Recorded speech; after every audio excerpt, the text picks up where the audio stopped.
ملک بھر کی طرح ضلع جیکب آباد میں بھی یوم پاکستان قومی جوش و خروش کے ساتھ منایا جا رہا ہے۔ اس موقع پر جیکب آباد پولیس کی جانب سے سیکیورٹی کے فل پروف انتظامات کیے گئے ہیں۔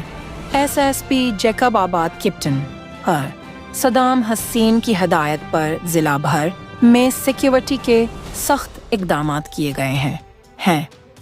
یوم پاکستان کے سلسلے میں نکلنے والی ریلیوں اور منعقد ہونے والی تقریبات پر پولیس نفری تعینات کی گئی ہے۔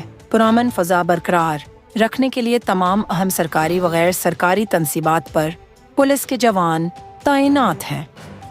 داخلی و خارجی راستوں پر چیکنگ سخت کر دی گئی ہے اور مشکوک افراد پر کڑی نظر رکھی جا رہی ہے۔ اضافی گشت، اسنیپ چیکنگ اور عوامی مقامات پر پولیس کی موجودگی کو مزید بڑھایا گیا ہے۔